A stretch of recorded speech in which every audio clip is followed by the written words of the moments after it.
ꯃꯆꯤ ꯃꯦꯀꯔꯅ ꯇꯔꯥꯝꯅ ꯑꯣꯛꯆꯔꯤ ꯉꯁꯤꯁꯨ ꯃꯌꯥꯝꯒꯤꯗꯃꯛꯇ ꯌꯥꯝ ꯏꯟꯇꯔꯦꯁꯇꯤꯡ ꯑꯣꯏꯕ ꯑꯅꯧꯕ ꯚꯤꯗꯤꯑꯣ ꯑꯃ ꯄꯨꯔꯒ ꯂꯥꯛꯆꯔꯦ ꯑꯗꯣ ꯃꯌꯥꯝꯅ ꯑꯩꯒꯤ ꯆꯦꯅꯦꯜꯁꯤꯕꯨ ꯁꯕꯁꯀ꯭ꯔꯥꯏꯕ ꯇꯧꯕꯤꯗ꯭ꯔꯤꯕ ꯑꯣꯏꯔꯒꯗꯤ ꯑꯩꯒꯤ ꯆꯦꯅꯦꯜꯁꯤꯕꯨ ꯁꯞꯄꯣꯔꯠ ꯇꯧꯕꯤꯕ ꯑꯣꯏꯅ ꯁꯕꯁꯀ꯭ꯔꯥꯏꯕ ꯁꯨꯡꯁꯣꯏ ꯁꯣꯏꯗꯅ ꯇꯧꯕꯤꯔꯝꯃꯣ ꯑꯗꯨꯒ ꯂꯥꯏꯛ ꯁꯦꯌꯔꯁꯨ ꯇꯧꯕꯤꯔꯝꯃꯣ ꯃꯌꯥꯝ ꯑꯩ ꯚꯤꯗꯤꯑꯣꯁꯦ ꯍꯧꯖꯔꯛꯑꯒꯦ ꯑꯗꯨ ꯃꯌꯥꯝ ꯑꯩꯅ ꯑꯩꯈꯣꯏ ꯚꯤꯗꯤꯑꯣ ꯁꯦꯝꯖꯔꯤꯕ ꯚꯤꯗꯤꯑꯣ ꯑꯩꯈꯣꯏꯒꯤ ꯁꯨꯝ ꯀ꯭ꯔꯣꯁꯦꯠꯀꯨꯝꯕ ꯀꯩꯒꯨꯝꯕꯒꯤ ꯁꯥꯕ ꯈꯣꯠꯄꯒꯤꯁꯦ ꯃꯌꯥꯝꯒꯤ ꯏꯟꯇꯔꯦꯁꯇ ꯁꯦꯝꯖꯕꯅꯦ ꯑꯗꯣ ꯃꯌꯥꯝꯅ ꯏꯄꯥꯝ ꯄꯥꯝꯕꯤꯗꯕ꯭ꯔꯥ ꯄꯥꯝꯕꯤꯕ ꯑꯣꯏꯔꯒꯁꯨ ꯄꯥꯝꯕꯤꯗꯕ ꯑꯣꯏꯔꯒꯁꯨ ꯃꯌꯥꯝꯅ ꯑꯗꯨꯝ ꯀꯃꯦꯟ ꯁꯦꯛꯁꯟꯗ ꯑꯗꯨꯝ ꯀꯃꯦꯟ ꯇꯧꯕꯤꯔꯝꯃꯣ ꯑꯗꯣ ꯃꯌꯥꯝꯅ ꯑꯩꯈꯣꯏ ꯑꯗꯨꯝ ꯔꯤꯀꯃꯦꯟ ꯇꯧꯕ ꯑꯗꯨꯒꯨꯝꯕ ꯂꯩꯕ ꯑꯣꯏꯇꯥꯔꯁꯨ ꯑꯩ ꯑꯗꯨꯝ ꯇ꯭ꯔꯥꯏ ꯇꯧꯖꯒꯦ ꯑꯗꯣ ꯃꯌꯥꯝꯅ ꯀꯃꯦꯟꯁꯨ ꯑꯗꯨꯝ ꯇꯧꯕꯤꯔꯝꯃꯣ ꯑꯗꯣ ꯃꯌꯥꯝ ꯉꯁꯤ ꯑꯩꯅ ꯂꯣꯟꯖꯔꯛꯀꯗꯧꯔꯤꯕ ꯀ꯭ꯔꯣꯁꯦꯠꯁꯦ ꯑꯩꯈꯣꯏꯒꯤ ꯁꯤꯒꯤꯁꯦ ꯅꯥꯏꯂꯟꯒꯤ ꯌꯥꯟ ꯍꯥꯏꯇꯥꯔꯦ ꯁꯤ ꯑꯩꯅ ꯃꯃꯥꯡꯒꯤ ꯚꯤꯗꯤꯑꯣꯗꯁꯨ ꯑꯩꯅ ꯎꯠꯆꯈꯤꯕ ꯑꯩꯅ ꯃꯥꯔꯀꯦꯠꯇꯒꯤ ꯂꯧꯖꯔꯛꯄ ꯑꯗꯨꯒꯤ ꯀꯩꯅꯣꯗꯨꯅꯦ ꯅꯥꯏꯂꯟꯒꯤ ꯌꯥꯟꯗꯨꯅꯦ ꯑꯗꯨꯒ ꯁꯤꯒꯤꯁꯦ ꯑꯩꯈꯣꯏꯒꯤ 2 mm ꯒꯤꯅꯦ ꯑꯗꯨꯒ ꯁꯤꯒꯤꯁꯤꯅ 4.5 mm ꯒꯤ ꯀꯩꯅꯣꯅꯦ ꯑꯩꯈꯣꯏꯒꯤ ꯀꯣꯆꯤꯅꯦ ꯑꯗꯨꯒ ꯑꯩꯈꯣꯏꯅ ꯉꯁꯤ ꯂꯣꯟꯖꯒꯗꯧꯔꯤꯁꯦ ꯑꯩꯈꯣꯏꯒꯤ ꯀꯩꯅꯣ ꯍꯥꯏꯇꯥꯔꯦ ꯑꯩꯈꯣꯏꯒꯤ ꯋꯦꯁ ꯄꯥꯎꯁ ꯅꯠꯇ꯭ꯔꯒ ꯑꯩꯈꯣꯏꯒꯤ ꯕꯦꯛꯄꯦꯛ ꯋꯦꯁꯇ ꯑꯗꯨꯃꯥꯏꯅ ꯑꯩꯈꯣꯏꯒꯤ ꯀꯩꯅꯣ ꯇꯧꯕ ꯍꯥꯏꯇꯥꯔꯦ ꯑꯗꯨꯒꯨꯝꯕ ꯃꯈꯜꯒꯤ ꯕꯦꯛꯇꯨꯅꯦ ꯑꯗꯨ ꯀꯃꯥꯏꯅ ꯂꯣꯟꯒꯦ ꯍꯥꯏꯕꯗꯣ ꯑꯩ ꯃꯌꯥꯝ ꯇꯧꯖꯔꯒꯦ ꯏꯍꯥꯟ ꯑꯃꯗ ꯑꯩꯈꯣꯏꯅ ꯁꯔꯀꯜ ꯑꯣꯏꯅ ꯂꯣꯟꯒꯗꯣꯏꯅꯦ ꯑꯗꯨꯗꯨꯅ ꯃꯈꯣꯡꯁꯦ ꯑꯩꯈꯣꯏꯅ ꯁꯨꯃꯥꯏꯅ ꯍꯥꯟꯅ ꯂꯧꯔꯅꯤ ꯂꯪꯁꯦ ꯁꯨꯃꯥꯏꯅ ꯂꯩꯕ ꯂꯪꯁꯦ ꯑꯩꯈꯣꯏꯅ ꯁꯨꯃꯥꯏꯅ ꯈꯨꯠꯁꯦ ꯁꯨꯃꯥꯏꯅ ꯊꯥꯡꯒꯠꯂꯛꯑꯦ ꯑꯗꯨꯒ ꯁꯨꯃꯥꯏꯅ ꯂꯩꯔꯦ ꯑꯗꯨꯒꯤ ꯃꯇꯨꯡꯗ ꯁꯤꯒꯤ ꯂꯪꯁꯦ ꯑꯩꯈꯣꯏꯅ ꯁꯨꯃꯥꯏꯅ ꯂꯩꯕ ꯂꯪꯁꯦ ꯑꯩꯈꯣꯏꯅ ꯁꯨꯃꯥꯏꯅ ꯂꯧꯕ ꯁꯣꯝꯗ ꯁꯨꯃꯥꯏꯅ ꯀꯣꯛꯈꯠꯂꯛꯑꯦ ꯑꯗꯨꯒ ꯈꯨꯠꯅ ꯁꯨꯃꯥꯏꯅ ꯁꯤꯒꯤꯁꯦ ꯐꯥꯖꯤꯜꯂꯒ ꯁꯨꯃꯥꯏꯅ ꯂꯧꯁꯜꯍꯧꯕ ꯑꯗꯨꯒꯤ ꯃꯇꯨꯡꯗ ꯑꯩꯈꯣꯏꯅ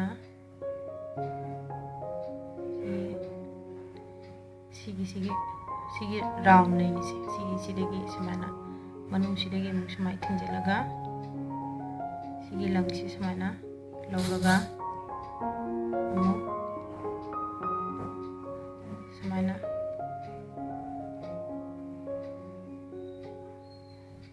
ꯑꯃꯨꯛ ꯇꯧꯕ ꯑꯗꯨꯒꯤ ꯃꯇꯨꯡꯗ ꯑꯩꯈꯣꯏꯅ ꯆꯞ ꯃꯥꯟꯅꯕ ꯃꯑꯣꯡꯗ ꯁꯨꯃꯥꯏꯅ ꯑꯃꯨꯛ ꯂꯧꯔꯒ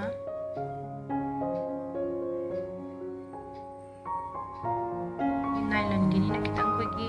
ꯐ꯭ꯂꯦꯛꯁꯤꯕꯜ ꯑꯣꯏꯗꯕ ꯍꯥꯏꯇꯥꯔꯦ ꯑꯗꯨꯃꯥꯏꯅ ꯇꯧꯋꯦ ꯇꯤ ꯁꯥꯔꯠ ꯌꯥꯅꯗꯤ ꯌꯥꯝ ꯍꯦꯜꯂꯦ ꯐ꯭ꯂꯦꯛꯁꯤꯕꯜ ꯑꯣꯏꯔꯒ ꯅꯨꯡꯉꯥꯏꯕ ꯁꯨꯃꯥꯏꯅ ꯂꯩꯔꯦ ꯑꯃꯨꯛꯁꯨ ꯁꯨꯃꯥꯏꯅ ꯑꯗꯨꯝ ꯆꯞ ꯃꯥꯟꯅꯕ ꯃꯑꯣꯡꯗ ꯑꯩꯈꯣꯏꯅ ꯃꯈꯣꯡꯁꯦ ꯁꯨꯃꯥꯏꯅ ꯍꯥꯞꯀꯠꯂꯅꯤ ꯍꯥꯞꯀꯠꯇꯧꯔꯤꯕ ꯃꯈꯣꯡꯁꯦ ꯑꯩꯈꯣꯏꯅ ꯃꯈꯣꯡ 10 ꯁꯤꯒꯗꯤ 1 2 3 ꯁꯨꯈ꯭ꯔꯦ ꯃꯈꯣꯡ 10 ꯁꯦꯝꯕꯁꯦ ꯃꯌꯥꯝ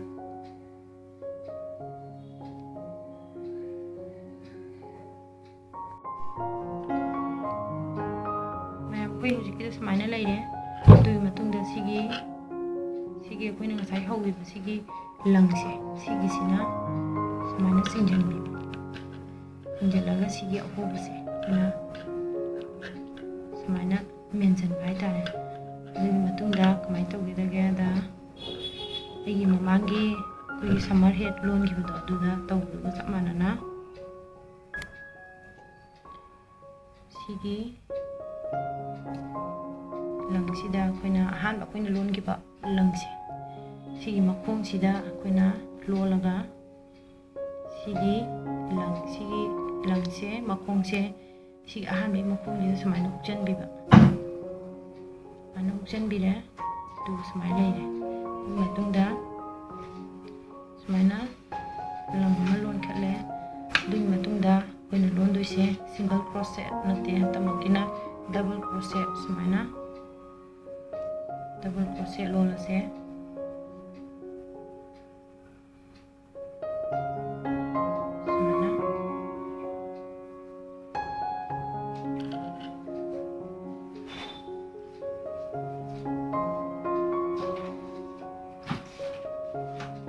समाना लेरे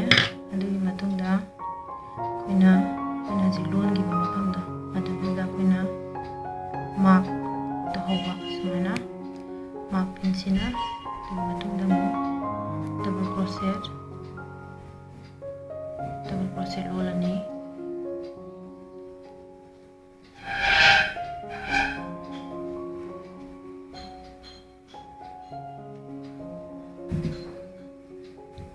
sumana matung da sidagi mo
Kuigi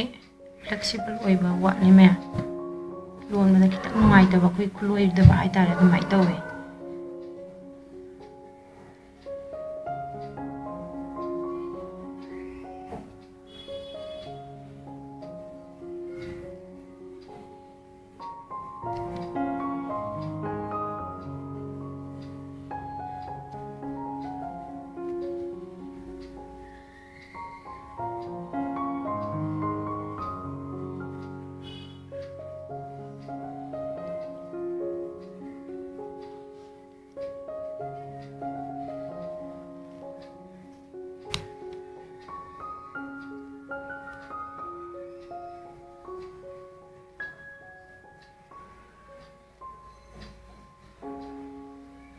matunda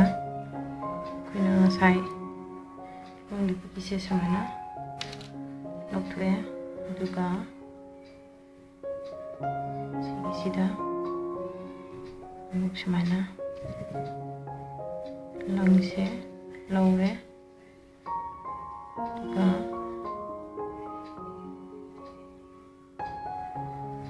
taure duga sida mana kosan ga itu semana circle le me mai ubi namni me nasu dul matung da kuina ko semana lole single crochet duga sigi mathang da kuina sigi makong sidagi kuina ani makong amada ani lolani si pawa di semana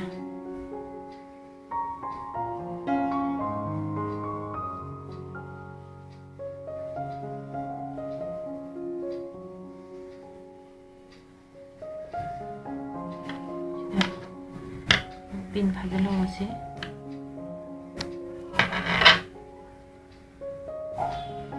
semana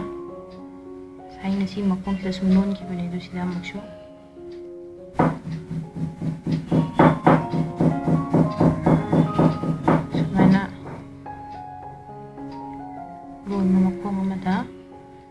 Ani semana semlon sina pina si pabulon tu ini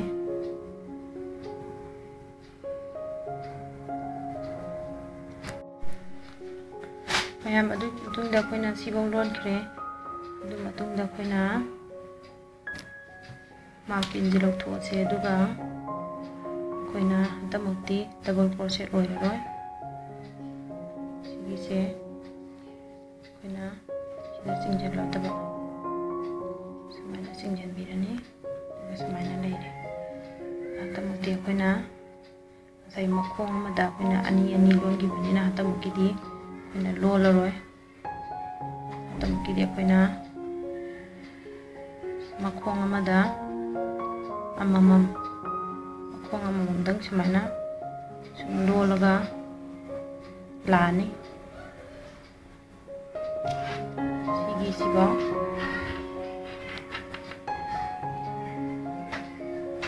sigi siba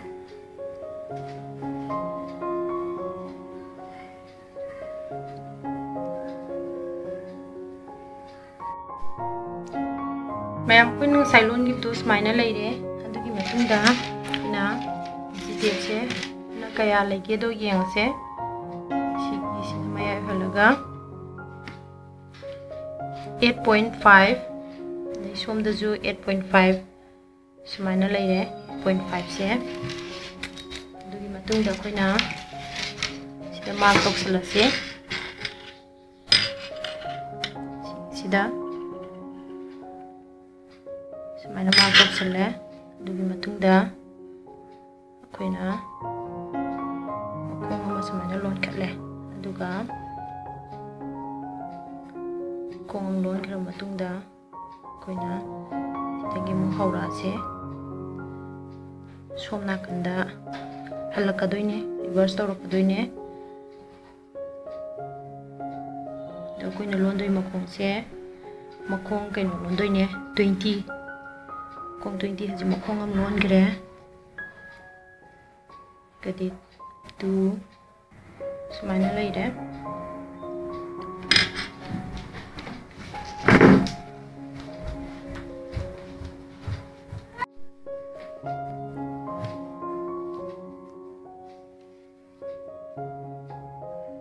sibong lon gre mayam adugi matungda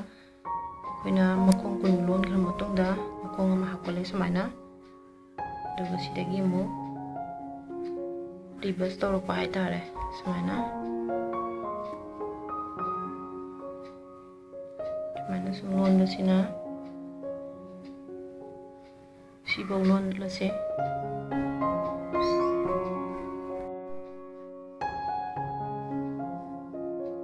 koina sibong lon gre du matungda koina samaina makhong ama thangkalani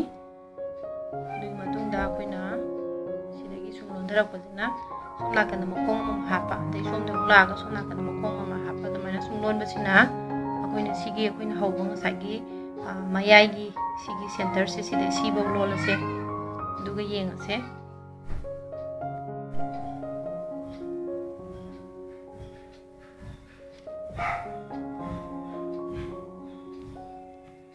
silon gradi kogi mangam yam chapa haitare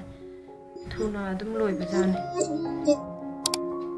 pung ama ani mukta dum meta loi bangam taba biekne ai gidi ai gona de angang chen manina loi baje khara nom chang haitare samaina leane sida loi duga koina sigi poses to samaina V shape se samaina nai samaina V shape koina makhong gi sidagi lolakpado koina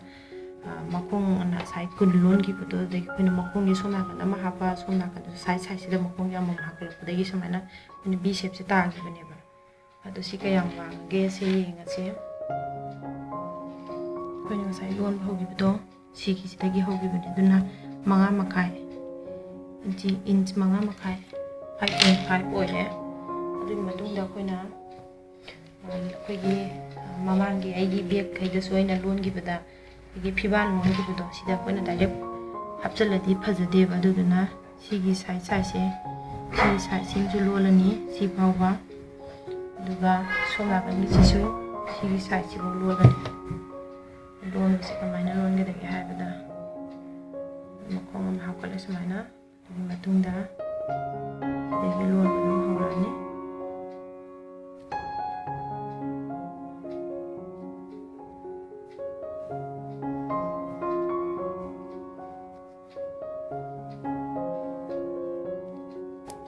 single crochet adum atai mayek nataba fiba lonbagi de koina adum single crochet lon sumana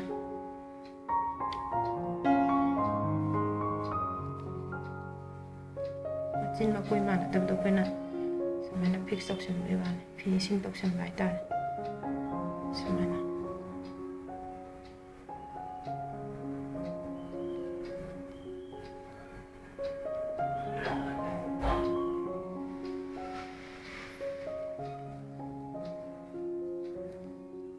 sum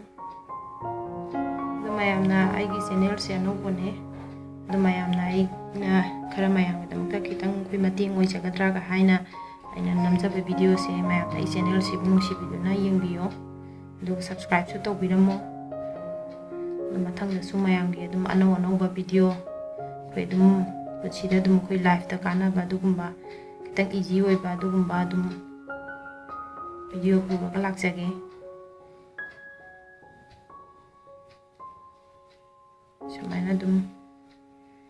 koi finishing ji taw mini yam phajare sai ji no koi chara lai hai tare si ji no finishing ore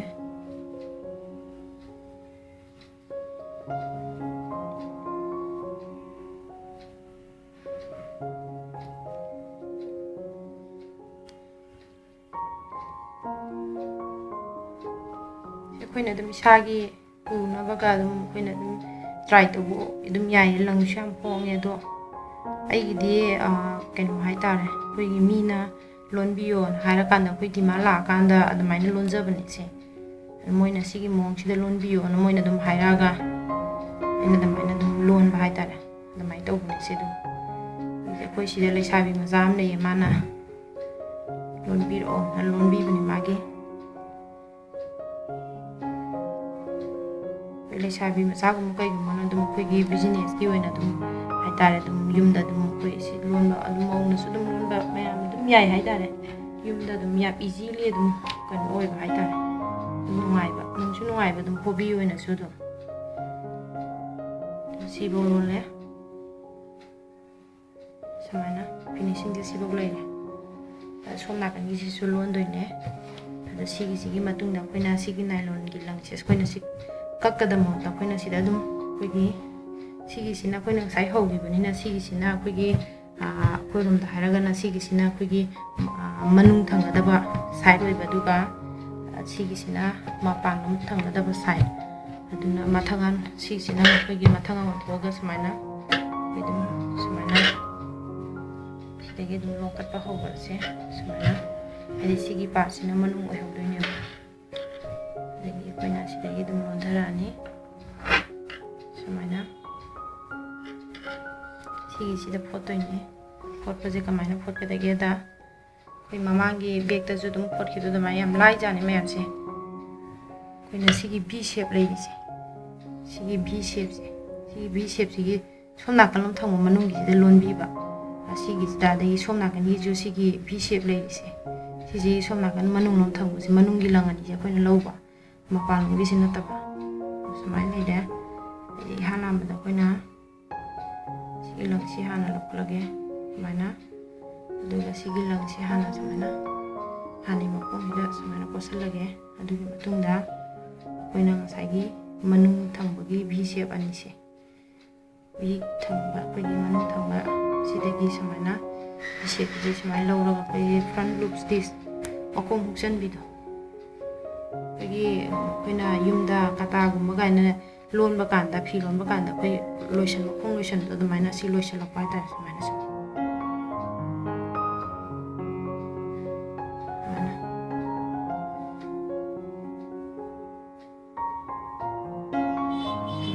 lotion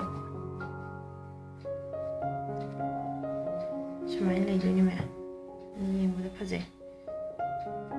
sigi koi nailangi sigi lang sigi yam advantage oi ba hai gana koi chuk dok sijin kai gumba koi brush ko mana mo la ju heta koi tak pada kaino tok do ma ju ju ke su sida de do ga yam thuna ju koe adu ga koi t-shirt yan du na khara koi gi kai hai tare chu gan ba gumba masana na koi pu bo gi de yam nungai adu do koi di angang chen mena masana dam ni na ꯑꯩꯈꯣꯏꯅ ꯁꯤꯖꯤꯟꯅꯕꯗꯗꯤ ꯌꯥꯗ꯭ꯔꯦ ꯈꯔ ꯅꯥꯟꯅ ꯍꯥꯏꯗꯤ T ꯁꯥꯔꯠꯇꯤ ꯑꯗꯨꯝ ꯆꯨꯒꯜꯂꯤꯗꯅ ꯈꯔ ꯑꯗꯨꯅ T ꯁꯥꯔꯠꯀꯤ ꯀꯩꯅꯣ ꯌꯥꯟꯗꯨꯁꯨ ꯑꯗꯨꯝ ꯆꯨꯒꯜꯂꯦꯕ ꯁꯤꯗꯤ ꯌꯥꯝ ꯅꯨꯡꯉꯥꯏ ꯁꯤꯗꯤ ꯑꯩꯈꯣꯏꯅ ꯍꯦꯛꯇ ꯋꯥꯁ ꯇꯧꯕꯗ ꯋꯥꯁꯤꯕꯜ ꯕ꯭ꯔꯁꯅ ꯑꯗꯨꯝ ꯇꯛꯄꯗ ꯂꯣꯏ ꯀꯣꯛꯑꯦ ꯅꯨꯡꯉꯥꯏ ꯌꯥꯝꯅ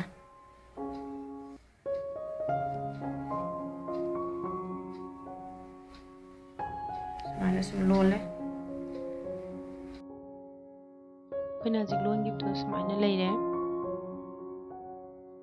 ꯗꯒꯤ ꯂꯣꯜꯂꯛꯄꯅꯦ ꯑꯗꯨꯒ ꯁꯤ ꯐꯥꯎꯕ ꯂꯣꯜꯂꯦ ꯑꯗꯨꯒꯤ ꯃꯇꯨꯡꯗ ꯑꯩꯈꯣꯏꯅ ꯁꯣꯝ ꯅꯥꯀꯟꯒꯤ ꯁꯥꯏꯗꯁꯦ ꯁꯤꯁꯨ ꯑꯃꯨꯛ ꯂꯣꯟꯕꯤꯔꯅꯤ ꯍꯧꯖꯤꯛꯀꯤ ꯂꯣꯟꯕ ꯃꯑꯣꯡꯗꯨꯒ ꯆꯞ ꯃꯥꯟꯅꯅ ꯂꯣꯟꯗꯣꯏꯅꯦ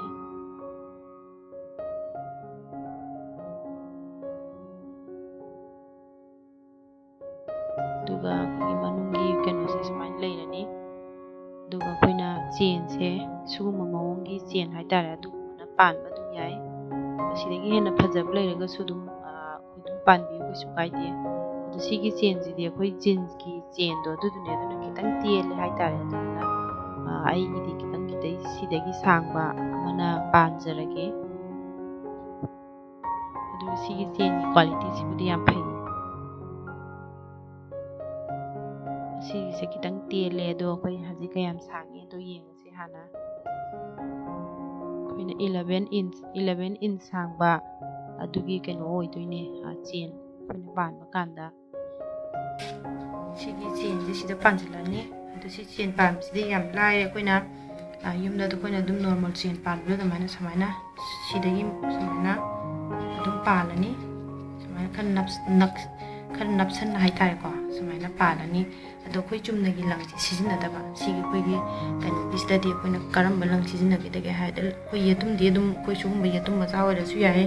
ꯅꯠꯇ꯭ꯔꯒ ꯑꯩꯈꯣꯏ ꯌꯨꯝꯒꯤ ꯑꯗꯨꯝ ꯌꯦꯇꯨꯝ ꯄꯨꯝꯖꯥꯎ ꯍꯥꯏꯇꯥꯔꯦ ꯁꯤꯒꯨꯝꯕꯅ ꯁꯤꯖꯤꯟꯅꯔꯁꯨ ꯌꯥꯏ ꯌꯦꯇꯨꯝꯗꯤ ꯑꯗꯨꯝ ꯏꯃꯥꯟ ꯑꯗꯨꯝ ꯑꯩꯈꯣꯏꯒꯤ ꯁꯤꯗ ꯁꯤꯖꯤꯟꯅꯕ ꯌꯥꯔꯦ ꯍꯥꯏꯇꯥꯔꯦ ꯑꯗꯨꯒꯤ ꯃꯇꯨꯡꯗ ꯑꯩꯈꯣꯏꯅ ꯁꯤꯒꯤꯁꯦ ꯀꯩꯅꯣꯅꯦ ꯑꯩꯈꯣꯏꯒꯤ ꯄ꯭ꯂꯥꯁꯇꯤꯛꯀꯤ ꯑꯩꯈꯣꯏꯒꯤ ꯊ꯭ꯔꯦꯗ ꯍꯥꯏꯇꯥꯔꯦꯀꯣ ꯑꯗꯨꯗꯨꯅꯦ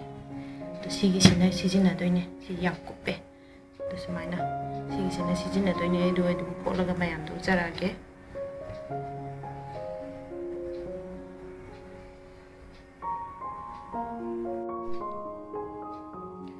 ꯃꯌꯥꯝ ꯑꯩꯈꯣꯏꯅ ꯉꯁꯥꯏ ꯆꯦꯟ ꯄꯥꯟꯈꯤꯕꯗꯣ ꯁꯨꯃꯥꯏꯅ ꯂꯩꯔꯦ ꯑꯗꯣ ꯉꯁꯥꯏꯒꯤ ꯆꯦꯟꯗꯣ ꯈꯤꯇꯪ ꯑꯩꯅ ꯀꯩꯅꯣ ꯇꯧꯋꯦꯅ ꯈꯤꯇꯪ ꯇꯦꯜꯂꯦ ꯑꯗꯨꯗꯩꯅ ꯅꯨꯡꯉꯥꯏꯇꯗꯅ ꯁꯤꯒꯤꯁꯤꯅ ꯁꯥꯡꯕꯁꯤꯅ ꯅꯨꯡꯉꯥꯏꯔꯅꯦꯅ ꯑꯩꯅ ꯁꯤꯅ ꯑꯣꯏꯅ ꯑꯃꯨꯛ ꯄꯥꯟꯁꯤꯟꯈ꯭ꯔꯦ ꯁꯨꯃꯥꯏꯅ ꯂꯩꯔꯦ ꯑꯗꯨꯒ ꯑꯩꯈꯣꯏꯅ ꯃꯌꯥꯝꯅꯁꯨ ꯄꯤꯔꯝꯕꯅꯤ ꯉꯁꯥꯏ ꯑꯩꯈꯣꯏꯅ ꯄ꯭ꯂꯥꯁꯇꯤꯛꯀꯤ ꯑꯩꯈꯣꯏꯒꯤ ꯊ꯭ꯔꯦꯗꯇꯣ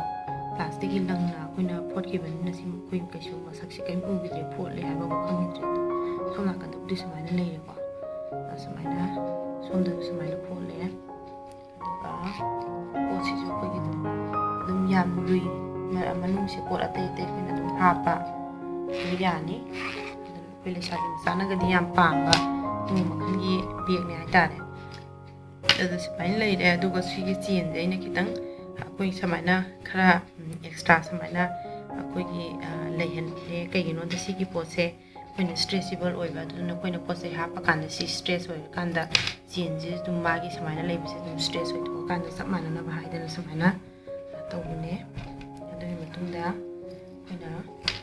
ꯑꯩꯈꯣꯏꯒꯤ ꯑꯩꯒꯤꯗꯤ ꯃꯔꯤꯁꯦ ꯁꯨꯃꯥꯏꯅ ꯑꯩꯒꯤꯗꯤ ꯃꯔꯤꯁꯦ ꯁꯨꯃꯥꯏꯅ ꯑꯩꯈꯣꯏꯒꯤ ꯂꯩꯌꯦ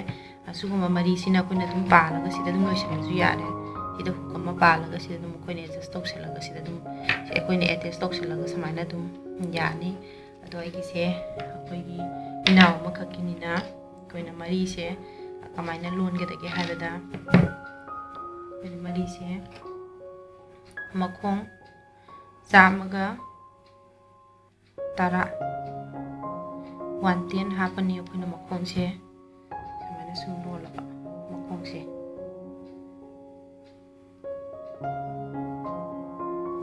ꯁꯨꯃꯥꯏꯅ ꯁꯨꯝ ꯂꯣꯜꯂꯕ ꯁꯤꯗ 1 2 3 ꯌꯧꯔꯦ 4 5 6 ꯁꯨꯃꯥꯏꯅ ꯁꯨꯝ ꯂꯣꯟꯕꯁꯦ ꯑꯩꯈꯣꯏꯅ 110 110 ꯑꯗꯨꯃꯥꯏꯅ ꯂꯣꯜꯂꯅꯤ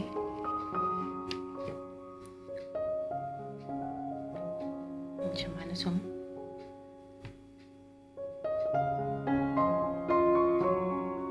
Mayam aigi video se koi dum ya khara interesting oi bane hai tare yeng bada dum nungai bane to loina makti koi sum lon bada koi gi lon matam sang da bai su le do yeng bi oi na de dum yam nungai bane koi dum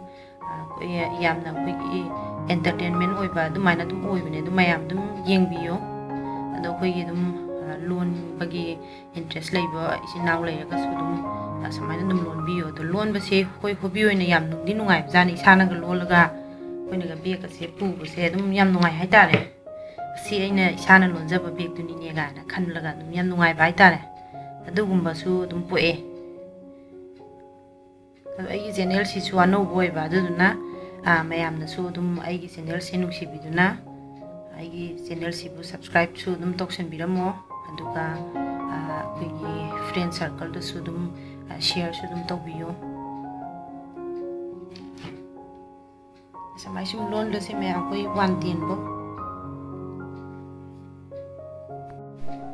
mayam koi jikto 110 sure sam tara do koi na si je mari je sangan ge har su dum ya dum si da de koi na kai mo se koi khawon ba ga hab da mai na ol ga phuna ba ni si se koi di thabak ki maya da khwang lom da ta han da ni si gi bi si koi gi dum thabak lom da to ga phuna ba ni si gi se du na koi gi mari se khara dum telan ba da telan ba na phaje du na mari se koi adjust tong na yaw bu dum sangan ba ya ba to si di adjust tong na bu su yaw na ta ba ni na koi na dum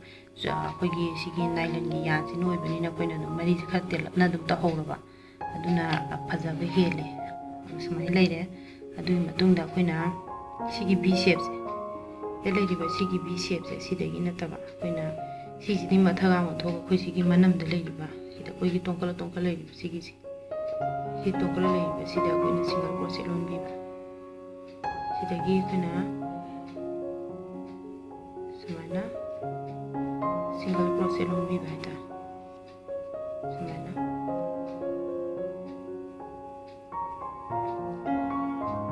mari ji da koi na dum isana design to ra ga dum double crochet or single crochet ro su da gi ti koi front loops this ro na dum loning ba hai ta re adum koi na design isana semje ra dum pang lom ba ya ja ni da si jim to da ya di ga hai lai te ba samana si gi b shape ji gi mathang lo si gi b shape ji gi mathang lo to koi na si gi manam ji da lai ni si da gi koi na dum samana single crochet se dum lon dhara ni ini kadai lon kita ba ha ta si gi aroi ba koi na sai hau starting si bo lon do ni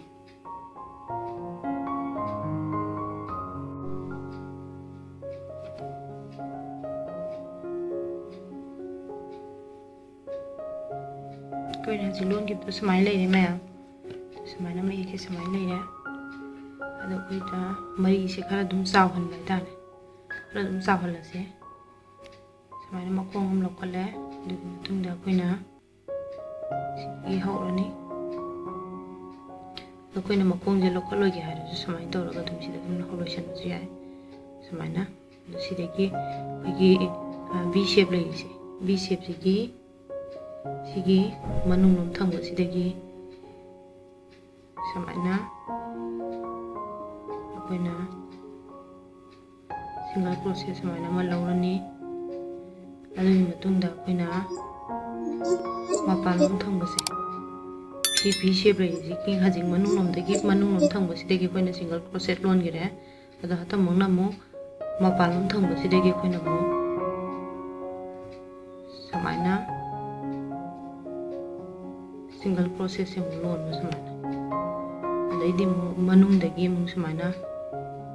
lon ani adai hata mong na mapan da gi samai na manung mapan samai to ra koi na lon ani lon samai le samai sum lon la se ta koi na manung thang ta lon len mapan lom thang ni koi sai lon gip to samai sum lon ba samai sum lon ba se koi na hata mo ki sina kai no ni ꯑꯩꯈꯣꯏꯒꯤ ꯁꯦꯀꯦꯟ ꯔꯥꯎꯟꯅꯦ ꯑꯗꯣ ꯑꯩꯈꯣꯏꯅ ꯁꯦꯀꯦꯟ ꯔꯥꯎꯟꯗꯁꯨ ꯑꯃꯨꯛ ꯆꯥꯎꯔꯕꯅꯤꯅ ꯑꯩꯈꯣꯏꯅ ꯑꯇꯣꯞꯄ ꯑꯩꯈꯣꯏꯒꯤ round ꯑꯅꯤ ꯑꯃꯨꯛ ꯃꯥꯒꯤ ꯔꯣꯁꯦ ꯑꯅꯤ ꯑꯃꯨꯛ ꯂꯣꯜꯂꯁꯦ ꯔꯣ 4 ꯂꯣꯜꯂꯁꯦ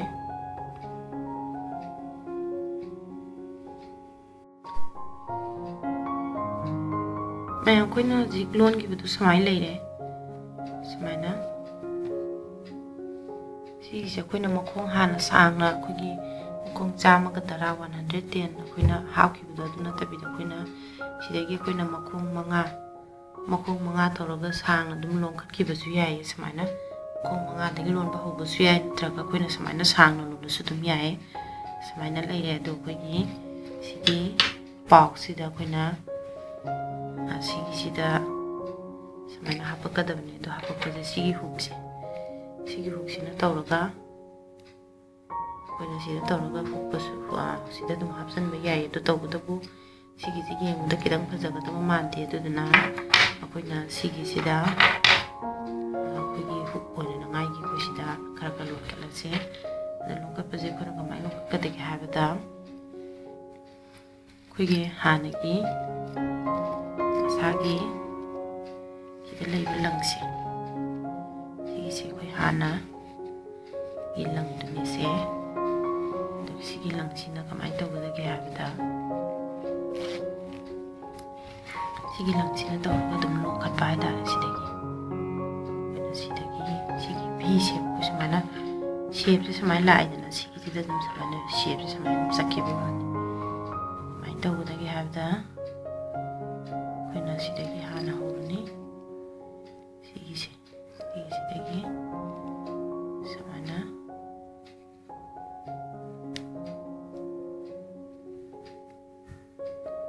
ꯉꯁꯥꯏꯒꯤ ꯂꯣꯟꯈꯤꯕꯒꯤꯁꯦ ꯁꯤꯒꯤꯁꯦ ꯑꯩꯅ ꯉꯁꯥꯏ ꯇꯥꯏꯠ ꯇꯧꯁꯟꯈꯤꯕꯁꯦ ꯁꯤ ꯍꯥꯟꯅ ꯂꯧꯊꯣꯛꯑꯁꯦ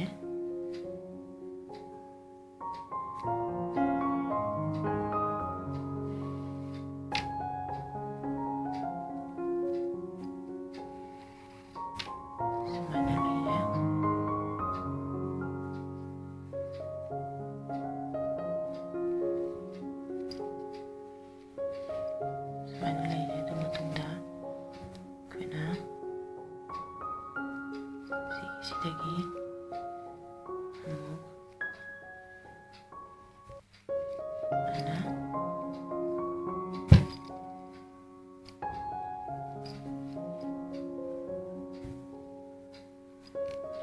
ꯁꯨꯃꯥꯏꯅ ꯚꯤ ꯁꯦꯞ ꯂꯥꯛꯄꯁꯦ ꯁꯨꯃꯥꯏꯅ ꯂꯥꯛꯄ ꯑꯗꯨꯒ ꯈꯣꯡ 3 ꯂꯩꯔꯦ 4 ꯂꯧꯈ꯭ꯔꯦ ꯑꯗꯨꯒ ꯁꯤꯒꯗꯤ 5 ꯁꯨꯃꯥꯏꯅ 5 ꯂꯣꯟꯈꯠꯂꯦ ꯑꯗꯨꯒꯤ ꯃꯇꯨꯡꯗ ꯑꯩꯈꯣꯏꯅ ꯑꯃꯨꯛ ꯁꯣꯝꯗ ꯑꯃꯨꯛ ꯍꯜꯂꯛꯄ ꯁꯤꯒ ꯃꯥꯟꯅꯍꯜꯂꯦ ꯁꯨꯃꯥꯏꯅ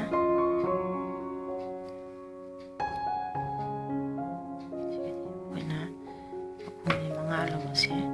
ꯑꯗꯨꯒꯤ ꯃꯇꯨꯡꯗ ꯑꯩꯈꯣꯏꯅ ꯁꯣꯝꯗ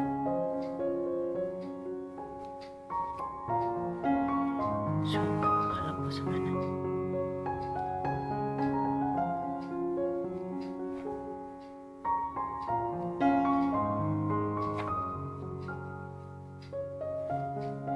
ꯁꯤꯡꯒꯜ ꯀ꯭ꯔꯣꯁꯦꯠ ꯑꯗꯨꯝ ꯂꯣꯟꯕ ꯑꯩꯈꯣꯏꯅ ꯉꯁꯥꯏ ꯂꯣꯟꯈꯤꯕꯗꯨꯒ ꯆꯞ ꯃꯥꯟꯅꯅ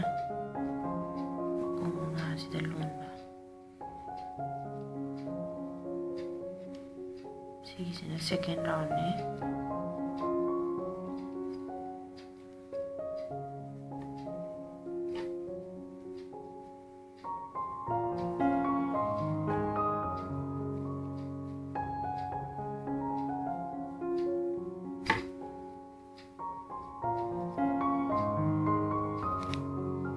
sumana loan pada ini sumana sida haptoineba aduga hatamukna kamai tawbadage habda sondama makhong kaktarase aina aduga sidagi mohawse makhongje koi mari khakana lole aduga mo hatamuk somna makhong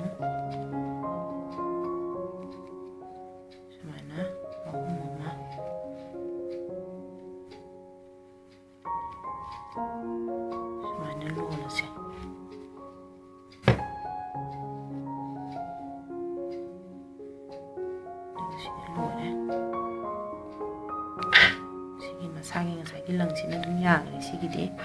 ꯑꯗꯨꯒ ꯁꯤꯒꯤꯁꯤꯗ ꯑꯩꯈꯣꯏꯒꯤ ꯁꯤꯒꯤ ꯍꯨꯛꯁꯦ ꯁꯤꯒꯤꯁꯦ ꯄꯥꯟꯍꯟꯗꯣꯏꯅꯦ ꯑꯗꯣ ꯁꯤꯒꯤꯁꯦ ꯑꯩꯈꯣꯏꯅ ꯃꯅꯨꯡꯂꯣꯝꯗ ꯁꯨꯃꯥꯏꯅ ꯍꯥꯏꯠ ꯇꯧꯁꯟꯕꯤꯔꯁꯦ ꯍꯥꯏꯗꯤ ꯍꯟꯗꯣꯔꯛꯇꯅꯕ ꯁꯨꯃꯥꯏꯅ ꯍꯥꯏꯠ ꯇꯧꯁꯜꯂꯅꯤ ꯁꯤꯒꯤꯁꯤꯗ ꯑꯩꯈꯣꯏꯅ ꯃꯩꯅ ꯈꯔ ꯆꯨꯁꯟꯒꯗꯕꯅꯤ ꯑꯗꯨ ꯑꯣꯏꯇꯥꯔꯗꯤ ꯁꯤꯒꯤꯁꯦ ꯑꯩꯈꯣꯏ ꯑꯗꯨꯝ ꯅꯞꯁꯟꯅꯍꯟꯈꯤꯕ ꯍꯥꯏꯇꯥꯔꯦ ꯑꯗꯨꯃꯥꯏꯅ ꯑꯗꯨꯒ ꯁꯤꯒꯤ ꯃꯌꯥꯏ ꯁꯦꯟꯇꯔꯁꯤꯗ ꯑꯩꯈꯣꯏꯅ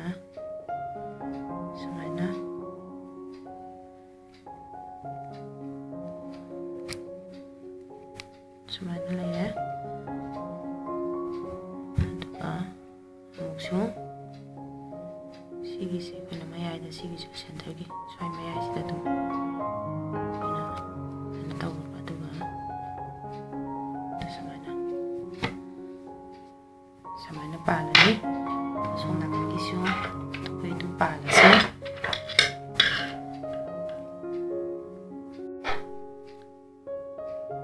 ꯃꯌꯥꯝ ꯑꯩꯈꯣꯏꯅ ꯍꯧꯖꯤꯛ ꯃꯔꯤ ꯂꯣꯜꯂꯒ ꯁꯨꯃꯥꯏꯅ ꯍꯥꯞꯈꯤꯕꯗꯣ ꯁꯨꯃꯥꯏꯅ ꯂꯩꯔꯦ ꯃꯔꯤꯗꯤ ꯁꯨꯃꯥꯏꯅ ꯂꯩꯔꯦ ꯑꯗꯣ ꯃꯔꯤꯁꯦ ꯑꯩꯒꯤꯗꯤ ꯈꯔ ꯑꯗꯨꯝ ꯀꯧꯍꯜꯂꯦ ꯃꯣꯏꯅ ꯑꯀꯧꯕ ꯄꯥꯝꯃꯦꯅ ꯍꯥꯏꯕꯒꯤ ꯁꯨꯃꯥꯏꯅ ꯀꯧꯍꯜꯂꯦ ꯑꯗꯣ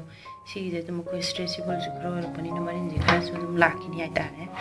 ꯑꯗꯨꯒ ꯁꯤ ꯑꯩꯈꯣꯏ ꯌꯦꯡꯕꯗ ꯄꯤꯛꯄ ꯃꯥꯟꯕꯅ ꯌꯥꯝ ꯆꯜꯂꯦ ꯁꯤꯒꯤ ꯀꯩꯅꯣꯁꯦ ꯃꯅꯨꯡꯁꯦ ꯀꯃꯥꯏꯅ ꯇꯧꯒꯦꯗ ꯑꯩꯈꯣꯏꯅ ꯑꯗꯨꯝ ꯁꯝꯃꯔꯗ ꯁ꯭ꯀꯥꯔꯞ ꯑꯃ ꯁꯨꯃꯥꯏꯅ ꯑꯗꯨꯝ ꯍꯥꯞꯄ ꯑꯩꯈꯣꯏꯅ ꯅꯨꯡꯁꯥꯗ ꯀꯩꯗ ꯑꯗꯨꯝ ꯆꯠꯄ ꯀꯥꯟꯗ ꯊꯝꯅꯕ ꯁꯨꯃꯥꯏꯅ ꯑꯩꯈꯣꯏꯅ ꯑꯗꯨꯝ ꯂꯩꯁꯥꯕꯤ ꯃꯆꯥꯅ ꯑꯗꯨꯝ ꯁꯨꯃꯥꯏꯅ ꯁ꯭ꯀꯥꯔꯞ ꯑꯃ ꯑꯗꯨꯝ ꯍꯥꯞꯆꯤꯟꯕ ꯑꯗꯒꯤꯗꯤ ꯑꯩꯈꯣꯏꯅ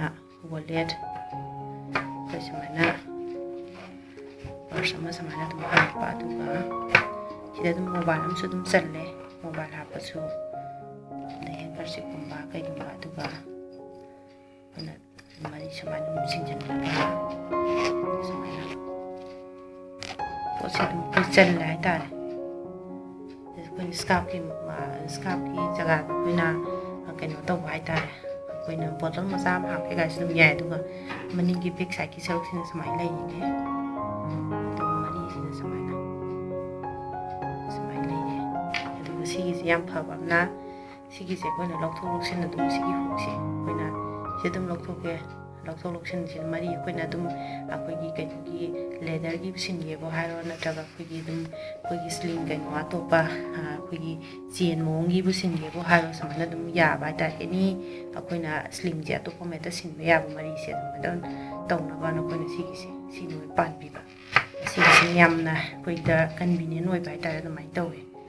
ꯑꯗꯣ ꯁꯤꯅꯤ ꯃꯌꯥꯝ ꯑꯩꯒꯤ ꯉꯁꯤꯒꯤ ꯚꯤꯗꯤꯑꯣꯁꯦ ꯑꯗꯨꯝ ꯃꯌꯥꯝꯅ ꯑꯩꯒꯤ ꯚꯤꯗꯤꯑꯣꯁꯤꯡꯁꯦ ꯑꯗꯨꯝ ꯏꯟꯇꯔꯦꯁ ꯂꯩꯕꯅꯦ ꯑꯩ ꯑꯗꯨꯝ ꯃꯌꯥꯝꯅ ꯑꯩꯒꯤ ꯚꯤꯗꯤꯑꯣꯁꯦ ꯑꯗꯨꯝ ꯏꯟꯇꯔꯦꯁ ꯂꯩꯅꯦꯅ ꯈꯜꯂꯦ ꯑꯗꯨ ꯃꯌꯥꯝꯅ ꯑꯩꯒꯤ ꯚꯤꯗꯤꯑꯣꯁꯦ ꯂꯣꯏꯕꯧ ꯑꯗꯨꯝ ꯌꯦꯡꯕꯤꯌꯣ ꯑꯗꯨꯒ ꯑꯩꯈꯣꯏꯒꯤ ꯐ꯭ꯔꯦꯟ ꯁꯔꯀꯜꯗꯁꯨ ꯑꯗꯨꯝ ꯁꯤꯌꯔ ꯁꯕꯁꯀ꯭ꯔꯥꯏꯕ ꯇꯧꯅꯉꯥꯏ ꯃꯌꯥꯝꯅꯁꯨ ꯑꯗꯨꯝ ꯔꯤꯀ꯭ꯋꯦꯁ ꯇꯧꯕꯤꯌꯣ ꯑꯩꯒꯤꯁꯦ ꯑꯅꯧꯕ ꯆꯦꯅꯦꯜꯅꯦ ꯑꯗꯣ ꯃꯌꯥꯝꯅ ꯑꯩꯒꯤ ꯆꯦꯅꯦꯜꯁꯦ ꯁꯞꯄꯣꯔꯠ ꯇꯧꯕ ꯑꯣꯏꯅ ꯑꯗꯨꯝ ꯃꯌꯥꯝꯅ ꯑꯩꯕꯨ ꯍꯦꯜꯞ ꯇꯧꯕꯤꯔꯝꯃꯣ ꯑꯗꯨ ꯃꯌꯥꯝ ꯃꯊꯪꯒꯤ ꯚꯤꯗꯤꯑꯣꯗ ꯑꯃꯨꯛ ꯊꯦꯡꯅꯔꯁꯦ ꯕꯥꯏ